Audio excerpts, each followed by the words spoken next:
ನಮಸ್ತೆ ವೀಕ್ಷಕರೇ, PR ಅಕಾಡೆಮಿಗೆ ಸ್ವಾಗತ.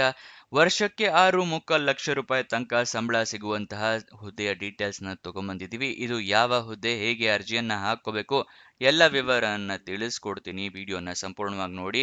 ವಿಡಿಯೋ ಶುರು ಮಾಡೋಕ್ಕೂ ಮುಂಚೆ ನಮ್ಮ ಚಾನಲ್ ಇನ್ನೂ ನೀವು ಸಬ್ಸ್ಕ್ರೈಬ್ ಆಗಿಲ್ಲ ಅಂದ್ರೆ ಇವಾಗಲೇ ಸಬ್ಸ್ಕ್ರೈಬ್ ಆಗಿ ಪ್ರತಿದಿನ ಇದೇ ರೀತಿ ಜಾಬ್ ಡೀಟೇಲ್ಸ್ ಪಡ್ಕೋಬಹುದು. ಇವಾಗ ವಿಡಿಯೋನ ಶುರು ಮಾಡೋಣ. ಫೆಡರಲ್ ಬ್ಯಾಂಕ್ನವರು ಹುದ್ದೆಗಳಿಗೆ ಅರ್ಜಿಯನ್ನ ಕರೆದಿದ್ದಾರೆ. ಅಸೋಸಿಯೇಟ್ ಆಫೀಸರ್ ಹುದ್ದೆ ಇದಾಗಿದೆ. ಸೇಲ್ಸ್ ಡಿಪಾರ್ಟ್ಮೆಂಟ್ ಅಲ್ಲಿ ಆಗಿರುತ್ತೆ. ಹಲವಾರು ಹುದ್ದೆ ಖಾಲಿ ಇದೆ. ಎಷ್ಟು ಅಂತ ಹೇಳಿ ನಂಬರ್ನ ಮೆನ್ಷನ್ ಮಾಡಿರೋದಿಲ್ಲ. ಉದ್ಯೋಗ ಸ್ಥಳ ಅಖಿಲ ಭಾರತದಲ್ಲಿ ಖಾಲಿ ಇದೆ. ಸ್ಯಾಲ್ರಿ 4,64,000 ರೂಪಾಯಿಂದ ಹಿಡಿದು 6,70,000 ರೂಪಾಯಿ ತನಕ ವರ್ಷಕ್ಕೆ ಸ್ಯಾಲ್ರಿ ಸಿಗುವಂತಹ ಜಾಬ್ ಇದಾಗಿರುತ್ತೆ. ನೆಕ್ಸ್ಟ್, ಇದರ ಸೆಲೆಕ್ಷನ್ ಪ್ರೋಸೆಸ್ನ ವಿವರ ತಿಳ್ಕೊಳ್ಳೋದಾದ್ರೆ, ಆಪ್ಟಿಟ್ಯೂಡ್ ಟೆಸ್ಟ್ ಇರುತ್ತೆ. ಅದಾದ ನಂತರ ಗ್ರೂಪ್ ಡಿಸ್ಕಷನ್ ಇರುತ್ತೆ. ಆಮೇಲೆ ಪರ್ಸನಲ್ ಇಂಟರ್ವ್ಯೂ ಇರುತ್ತೆ. ಇದಿಷ್ಟು ಸೆಲೆಕ್ಷನ್ ಪ್ರೋಸೆಸ್ನ ವಿವರ. ನೆಕ್ಸ್ಟ್, ನೀವು ಅರ್ಜಿಯನ್ನ ಹೇಗೆ ಹಾಕೋಬೇಕು ಅಂತ ಹೇಳಿದ್ರೆ, ಆನ್ಲೈನ್ ಮುಖಾಂತರ ಅರ್ಜಿಯನ್ನ ಹಾಕೋಬೇಕಾಗುತ್ತೆ. ಆನ್ಲೈನ್ ಮುಖಾಂತರ ಅರ್ಜಿ ಹಾಕೊಳ್ಳೋಕ್ಕೂ ಮುಂಚೆ ನೋಟಿಫಿಕೇಶನ್ ಒಂದ್ಸಲ ಸಂಪೂರ್ಣವಾಗಿ ಓದ್ಕೊಳ್ಳಿ. ಏನೇನು ಎಲಿಜಿಬಿಲಿಟಿ ಕ್ರೈಟೀರಿಯಾ ಇದೆ ಅಂತ ತಿಳ್ಕೊಳ್ಳೋಕ್ಕೆ ಹೆಲ್ಪ್ ಆಗುತ್ತೆ. ಎಲಿಜಿಬಿಲಿಟಿ ಕ್ರೈಟೀರಿಯಾ ಮಿಸ್ ಆದರೆ ನಿಮ್ಮ ಅಪ್ಲಿಕೇಶನ್ ರಿಜೆಕ್ಟ್ ಆಗೋ ಚಾನ್ಸಸ್ ಜಾಸ್ತಿ ಇರುತ್ತೆ. ಅದಕ್ಕೋಸ್ಕರ ಅದನ್ನ ಸಂಪೂರ್ಣವಾಗಿ ಓದ್ಕೊಳ್ಳಿ. ಆನ್ಲೈನ್ ಅಪ್ಲಿಕೇಶನ್ ಲಿಂಕು ಮತ್ತೆ ನೋಟಿಫಿಕೇಶನ್ ಹೇಗೆ ಡೌನ್ಲೋಡ್ ಮಾಡ್ಕೋಬೇಕು ಅಂತ ಕೂಡ ಇದೇ ವಿಡಿಯೋದಲ್ಲಿ ನಿಮಗೆ ತಿಳಿಸ್ಕೊಡ್ತೀವಿ. ಆನ್ಲೈನ್ ಅಪ್ಲಿಕೇಶನ್ನಲ್ಲಿ ಇಮೇಲ್ ID, ಮೊಬೈಲ್ ನಂಬರ್ನ ಕರೆಕ್ಟಾಗಿ ಮೆನ್ಷನ್ ಮಾಡಿ. ನಿಮ್ಗೇನಾದರೂ ಜಾಬ್ ಸಿಕ್ಕರೆ ಇಮೇಲ್ ಅಥವಾ SMS ಮುಖಾಂತರ ಅವರು ತಿಳಿಸ್ಕೊಡ್ತಾರೆ. ಯಾವ್ಯಾವ ಡಾಕ್ಯುಮೆಂಟ್ಸ್ ಬೇಕು ಅಂತ ಹೇಳ್ತಾ ಇದ್ದೀನಿ, ನೋಟ್ ಡೌನ್ ಮಾಡ್ಕೊಳ್ಳಿ. ಮೊದಲನೇದಾಗಿ ID ಪ್ರೂಫ್ ಬೇಕಾಗುತ್ತೆ. ಆಧಾರ್ ಕಾರ್ಡ್, ವೋಟರ್ ID ಅಥವಾ ಪಾನ್ ಕಾರ್ಡ್. ಎಜುಕೇಷನ್ ಕ್ವಾಲಿಫಿಕೇಷನ್ಗೆ ನಿಮ್ಮ ಮಾರ್ಕ್ಸ್ ಕಾರ್ಡು, ಸರ್ಟಿಫಿಕೇಟ್ಸು ಬೇಕಾಗುತ್ತೆ. ನಿಮ್ಮ ಪಾಸ್ಪೋರ್ಟ್ ಸೈಜ್ ಫೋಟೋಗ್ರಾಫ್, ಮತ್ತೆ ಎಕ್ಸ್ಪೀರಿಯನ್ಸ್ ಇದ್ರೆ ಎಕ್ಸ್ಪೀರಿಯನ್ಸ್ ಸರ್ಟಿಫಿಕೇಟ್, ನಿಮ್ಮ ರೆಸ್ಯೂಮೆ, ಮತ್ತೆ ಏಜ್ ಪ್ರೂಫಿಗೆ ನಿಮ್ಮ SSLC ಮಾರ್ಕ್ಸ್ ಕಾರ್ಡ್ ಅಥವಾ ಡೇಟ್ ಆಫ್ ಬರ್ತ್ ಸರ್ಟಿಫಿಕೇಟ್. ಇದಿಷ್ಟನ್ನ ರೆಡಿ ಇಟ್ಕೊಳ್ಳಿ, ಸ್ಕ್ಯಾನ್ ಮಾಡಿ ಇಟ್ಕೊಳ್ಳಿ. ಮೊಬೈಲ್ನಲ್ಲೇ ಅರ್ಜಿಯನ್ನು ಹಾಕ್ತೀರಾ ಅಂದರೆ ಎಲ್ಲ ಡಾಕ್ಯುಮೆಂಟ್ಸ್ ಕೂಡ ಫೋಟೋ ತೊಗೊಂಡು ಇಟ್ಕೊಳ್ಳಿ.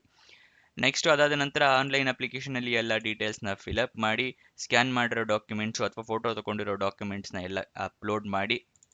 ಏನಾದರೂ ಅಪ್ಲಿಕೇಶನಲ್ಲಿ ತಪ್ಪಾಗಿದ್ರೆ ಕರೆಕ್ಟ್ ಅದನ್ನು ತಿದ್ದುಪಡಿ ಮಾಡಿ. ಅದಾದ ನಂತರ ನೀವು ಅರ್ಜಿ ಶುಲ್ಕವನ್ನು ಪೇ ಮಾಡಬೇಕಾಗತ್ತೆ.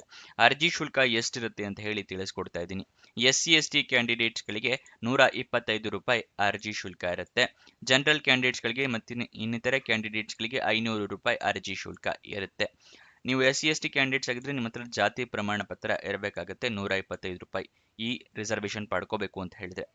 ಮತ್ತೆ ನೀವು ಆನ್ಲೈನ್ ಮುಖಾಂತರ ಅರ್ಜಿ ಶುಲ್ಕವನ್ನ ಪೇ ಮಾಡಬೇಕಾಗುತ್ತೆ. ನೆಕ್ಸ್ಟ್, ನೀವು ಅದಾದ ನಂತರ ಅಪ್ಲಿಕೇಶನ್ನ ಸಬ್ಮಿಟ್ ಮಾಡ್ಬೋದು. ಅಪ್ಲಿಕೇಶನ್ ಸಬ್ಮಿಟ್ ಮಾಡಿದ ನಂತರ ನಿಮ್ಗೆ ಏನಾದರೂ ಅಪ್ಲಿಕೇಶನ್ ನಂಬರ್ ಆ ಥರ ಏನಾದರೂ ಬಂದರೆ ಅದನ್ನ ಬರೆದಿಟ್ಕೊಳ್ಳಿ. ನಿಮಗೆ ಫ್ಯೂಚರ್ ರೆಫರೆನ್ಸ್ಗೆ ಬೇಕಾಗುತ್ತೆ.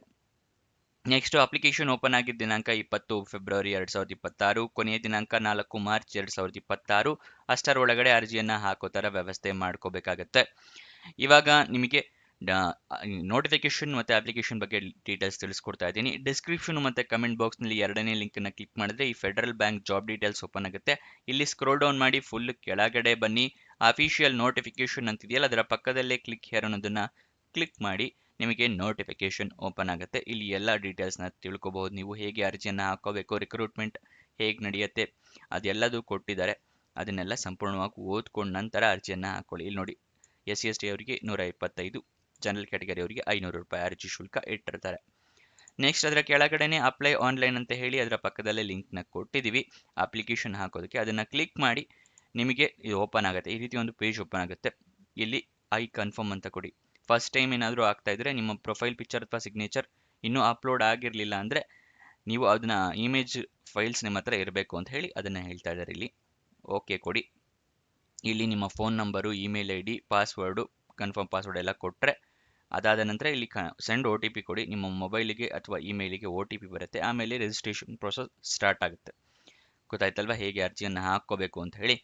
Official website address federalbank.co.in. ಇದು ಅಫಿಷಿಯಲ್ ವೆಬ್ಸೈಟ್ನ ಅಡ್ರೆಸ್ಸು. ಒಂದ್ಸಲ ನೀವು ನೋಟಿಫಿಕೇಶನ್ನ ಓದ್ಕೊಳ್ಳಿ. ಅಫಿಷಿಯಲ್ ವೆಬ್ಸೈಟ್ ಅಡ್ರೆಸ್ಸು ಎಲ್ಲ ಡೀಟೇಲ್ಸ್ ತಿಳ್ಕೊಬಹುದು ನೀವು. ನೆಕ್ಸ್ಟ್, ಇದರ ವಯೋಮಿತಿಯ ಡೀಟೇಲ್ಸ್ನ ತಿಳ್ಕೊಳ್ಳೋದಾದ್ರೆ ಮ್ಯಾಕ್ಸಿಮಮ್ 27 ವರ್ಷದವರು ಅರ್ಜಿಯನ್ನು ಹಾಕೋಬಹುದು. ಆದರೆ ವಯೋಮಿತಿಯ ಸಡಿಲಿಕೆ ಕೂಡ ಕೊಟ್ಟಿದ್ದಾರೆ. SC/ST ಕ್ಯಾಂಡಿಡೇಟ್ಸ್ಗಳಿಗೆ 5 ವರ್ಷದ ಸಡಿಲಿಕೆಯನ್ನು ಕೊಟ್ಟಿದ್ದಾರೆ. ಗೊತ್ತಾಯ್ತಲ್ಲ? ಈ ಸಡಿಲಿಕೆ ಪಡ್ಕೋಬೇಕು ಅಂದ್ರೂ ಕೂಡ ನಿಮ್ಮ ಹತ್ರ ಜಾತಿ ಪ್ರಮಾಣ ಪತ್ರ ಇರಬೇಕಾಗತ್ತೆ, ನೆನ್ಪಿಟ್ಕೊಳ್ಳಿ. ಎಜುಕೇಷನ್ ಕ್ವಾಲಿಫಿಕೇಷನ್ ನೋಡಿದ್ರೆ ಗ್ರಾಜ್ಯುಯೇಷನ್ ಆದವರು ಅರ್ಜಿಯನ್ನ ಹಾಕೋಬಹುದು. ಇದು ಎಜುಕೇಷನ್ ಕ್ವಾಲಿಫಿಕೇಷನ್ ಅವರ ಮತ್ತೆ ಇದಿಷ್ಟು ಜಾಬ್ ಡೀಟೇಲ್ಸ್ ಆಗಿರುತ್ತೆ. ಏನಾದರೂ ಡೌಟ್ಸ್ ಅಥವಾ ಕ್ವಶನ್ಸ್ ಇದ್ರೆ ಕಮೆಂಟ್ ಬಾಕ್ಸ್ನಲ್ಲಿ ಕಮೆಂಟ್ ಮಾಡಿ, ನಾವು ಉತ್ತರ ಕೊಡೋದಕ್ಕೆ ಪ್ರಯತ್ನ ಮಾಡ್ತೀವಿ.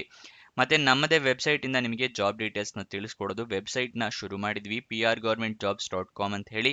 ಇದರ ಲಿಂಕು ಡಿಸ್ಕ್ರಿಪ್ಷನ್ ಮತ್ತು ಕಮೆಂಟ್ ಬಾಕ್ಸ್ನಲ್ಲಿ ಮೊದಲನೇ ಲಿಂಕ್ ಆಗಿರುತ್ತೆ, ಅಲ್ಲಿಂದ ಕ್ಲಿಕ್ ಮಾಡಿ ಹಲವಾರು ಜಾಬ್ಸ್ಗೆ ಅಪ್ಲೈ ಮಾಡಿ. ಮತ್ತೆ ನಮ್ಮ ವಾಟ್ಸಪ್ ಟೆಲಿಗ್ರಾಮ್ ಚಾನಲ್ ಜಾಯಿನ್ ಆಗಿಲ್ಲ ಅಂದರೆ ಡಿಸ್ಕ್ರಿಪ್ಷನಲ್ಲಿ ಲಿಂಕ್ ಇದೆ, ಮತ್ತು ಈ ವೆಬ್ಸೈಟ್ನಲ್ಲೂ ರೀತಿ ಲಿಂಕ್ ಬಟನ್ಸ್ನ ಇದೆಯಲ್ಲ, ಇದನ್ನು ಕ್ಲಿಕ್ ಮಾಡಿ ಜಾಯಿನ್ ಆಗ್ಬೋದು, ಪ್ರತಿದಿನ ಲಿಂಕ್ನ ಪಡ್ಕೋಬಹುದು.